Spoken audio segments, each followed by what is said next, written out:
Hi everybody, and welcome to mini episode number 7 of Attendance Bias. I am your host, Brian Weinstein. Mini episodes of Attendance Bias feature a breakdown of a single song or a single jam from a show that I've attended. I'll give you a little bit of background about what makes that song or that jam so special to me, and then we get right into it. Mini episodes are posted on a bi-weekly basis in between the full episodes of Attendance Bias, where a guest and I will go back and forth and talk about a full Phish show. Today's mini episode features Down with Disease from February 21st, 2003 at the US Bank Arena in Cincinnati, Ohio. During the last few weeks of recording Attendance Bias, 2 guests picked shows from 2003, so I've had to dig a little deeper into the 2.0 era than I'm used to. When I listen to Phish, I almost never pick a show from 2.0, but since I needed to prepare for these recordings, it got me to revisit my own notions of that section of Phish history. Normally, I've got some pretty sour memories of 2.0, and I think that's because most of these memories were formed during the end of Summer Tour 2004. So when I think back, that's mostly what comes to mind. But when I took some time to revisit the whole of 2.0, my entire experience during that time period, there were some really wonderful memories and musical highlights that came right to the forefront of my mind. One of them was the first great jam that I enjoyed at my first show back from the hiatus, and that was today's pick, Down with Disease, from February 21st, 2003 in Cincinnati. When Phish announced their hiatus after their show in the fall of 2000, that was October 7th, 2000, at the Shoreline Amphitheater, I was pretty pissed off. I was really upset because I had just arrived to college in the fall of 2000, and I was ready to be as irresponsible as I possibly could be to see all the Phish shows I could manage. I was finally free of being at home. I could make my own decisions. And even though I was a fairly good student, I was generally responsible. But all of the great Phish stories that I heard and read, especially in the Farmer's Almanac, all these great stories almost all took place when people were in college. I remember reading about and hearing about people who just blew off classes. They crammed into a car with a bunch of their friends, some of whom they didn't know at all, and they didn't have a plan, and they hurried off to some faraway destination they never heard of to see Phish. And I was really psyched for that. I wanted those kinds of adventures, and college, to my understanding at the time, that was the place and the time to do it. And I was psyched for the one show that I saw in 2000. That was September 14th at Darien Lake. And that's become kind of a pretty popular show because it was part of the first live Phish release. But after that, I realized I'm going to have to sit out for about 3 years, my junior year of college, to continue my Phish adventures.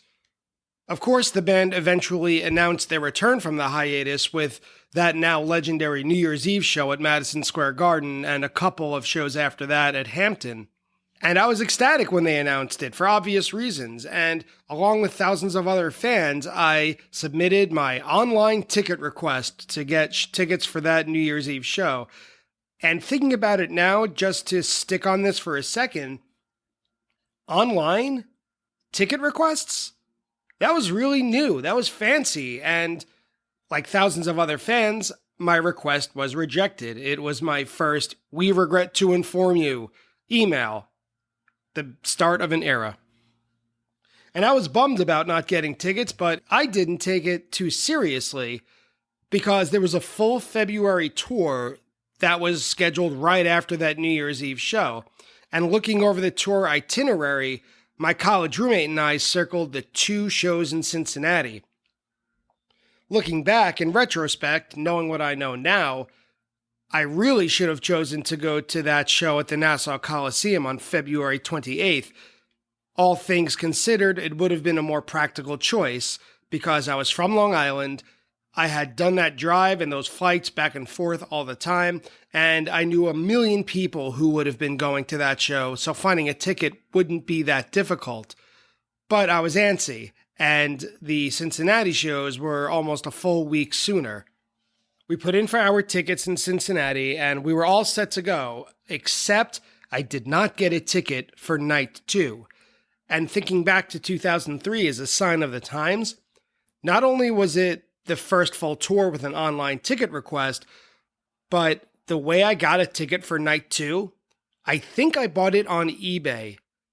If it was on eBay, or even if it wasn't, this was the first online purchase I ever made in my entire life. Of course, it was for a Phish ticket. And looking back again, the world had really come a long way in the 6 years since I started seeing Phish in 1997. In 1997, I had to fill out handwritten order forms, making sure every detail was completed correctly, sending them with a money order from the post office. And now I'm purchasing a ticket from a complete stranger using my computer. Thinking about it, it's probably making me sound super old to a lot of you who didn't get into Phish until maybe 2008 or 2009 forward, but that's just part of the memory. That's what makes this jam and this show so special to me. It was the beginning of a new era. Once we had the tickets, this was what I'd been looking forward to. Driving a really long distance with a friend to a new city for Phish. It really felt like an adventure. And we packed our bags, our tickets came in the mail, we were off, and it was a very long drive. 7 hours is 7 hours, no matter how used to it or how excited you are. And we were excited. Our excitement never let up. We found our way to our hotel, which was not even in Ohio. It was across the river in Kentucky, about 15 minutes from the venue. I remember that it was really cold and rainy the whole weekend. And since then, whenever I talk to someone these days about these 2 shows in Cincinnati, there are 3 things that invariably come up in the conversation. First, it's always the bathtub gin from night 2.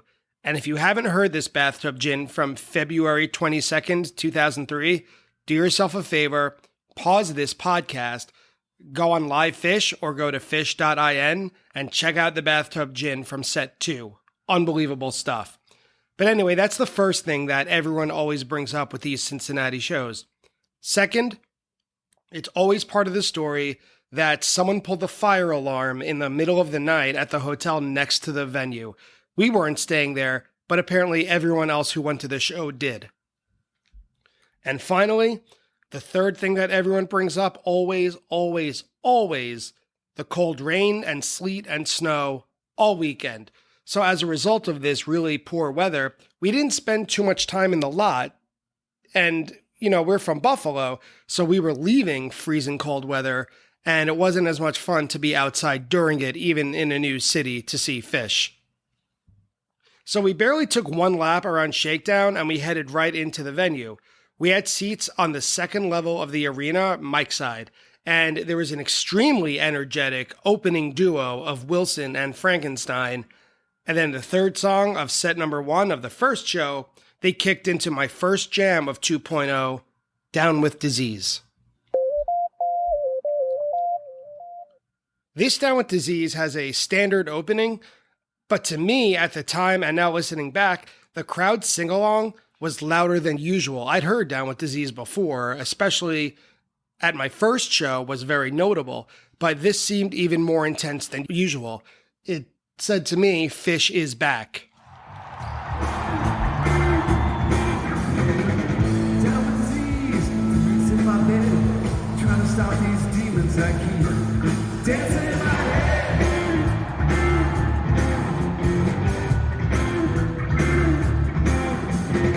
Down with disease, and I'm up before dawn. That's a bit.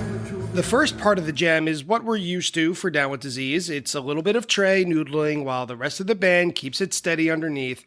And then all of a sudden, at about 5 minutes, Page just breaks out from underneath the surface, and he and Trey trade off the lead like a basketball being passed back and forth.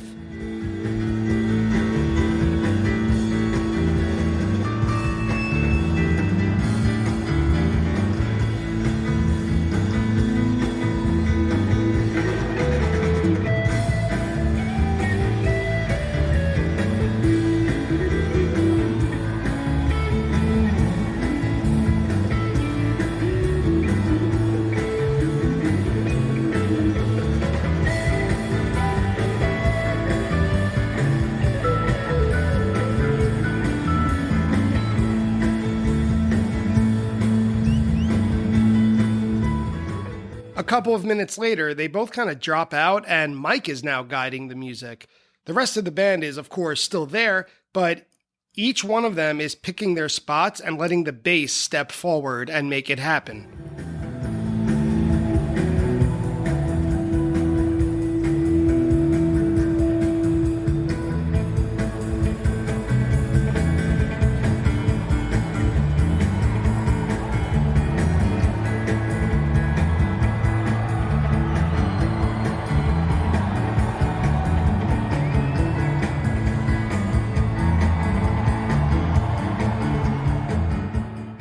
And at the 10-minute mark, Trey's put on a repeat loop kind of effect. I don't know exactly how to explain it.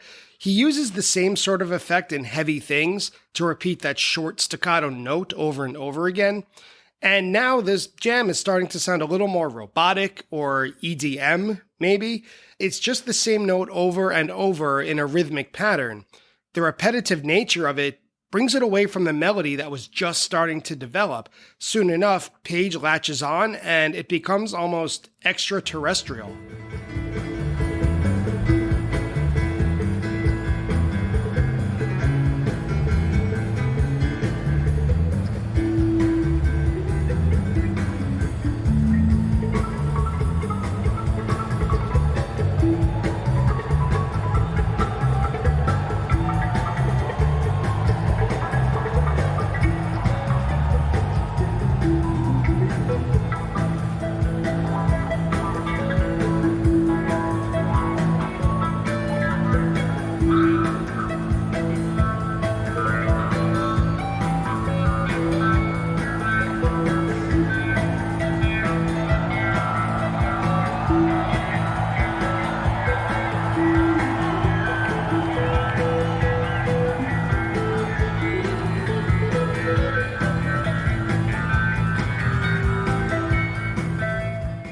Eventually, the guitar part gets a little more drawn out, a little bit heavier and louder, before leaving the melody completely. I couldn't have known it then, but now I realize this was kind of my first taste of the jamming style of 2.0, and it would get more pronounced and more obvious as they headed toward the end of this year and throughout 2004. It would get more dissonant and abstract, but this was just kind of dipping their toe into the water to make these sorts of jams and this jamming style happen.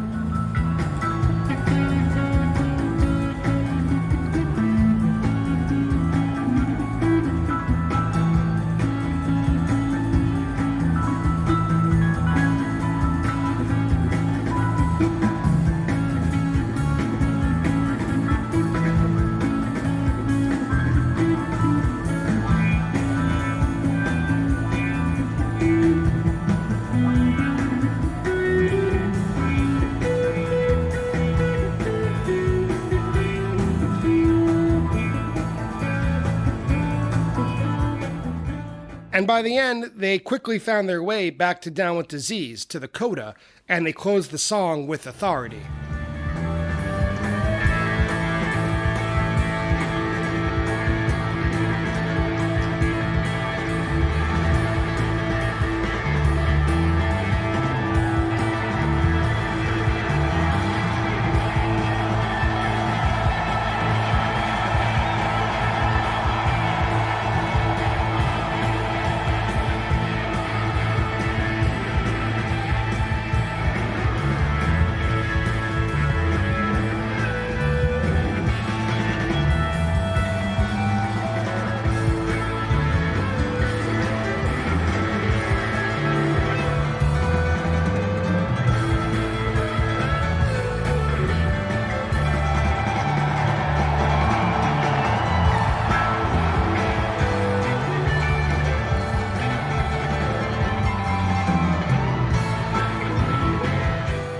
The rest of the show is great, and even though this version of Down with Disease probably wouldn't make anybody's top 10 for Jam of the Year, Jam of this tour, pretty much any list I would guess, but it was impressive and it was meaningful to me because not only was it 18 minutes long in the first set, but it was an old favorite. It was one of my favorite songs. It was comforting, and it kind of brought me back into the fold of my favorite place to be, a Phish concert. On top of that, the short portion toward the end, the part where it begins to sound a little bit electronic before completely going off the reservation into that dip of chaos, it was a sneak peek into the future, because by the time we were into the summer of 2004, 20 or 30-minute jams would be the order of the day, and we would be lucky if they ever found their way back to close a song. It seems like every big jam in 2004 on the set list annotated on Phish.net would have the note unfinished. And so the fact that they went about 15 minutes out on this jam of Down with Disease and still came back to finish the song, I don't know, it kind of seems more balanced to me than a lot of 2.0 jams that I remember. So all told, this was kind of a seminal jam for me in 2.0, and listening to this show really brought me back. Next week on Attendance Bias, my guest is Steve Lacy, anchor of the Fox 5 News at 5 and 10 in New York City. I grew up watching the Fox 5 News at 10, and when I found out that the lead anchor was a fan, I felt my two worlds collide. I had to have him on the show. Steve was generous enough to take time out of his vacation at home in Massachusetts to discuss Phish's show at Greatwoods on July 12, 1999. It seems that there's something in the water today that makes fans want to talk about the summer 1999 tour, and Steve has great memories to share about his growing up as a heavy metal fan, Phish's bedrock connection to New England, and the dangers of skipping over Makasupa policemen when listening back to a show. If you enjoy Attendance Bias, please support the show by leaving a review and a rating on your favorite podcast app of choice, or just tell one person about the show, text them, talk to them, or whatever, spread the word. Thanks again, I am Brian Weinstein, and I hope to see you next time on Attendance Bias.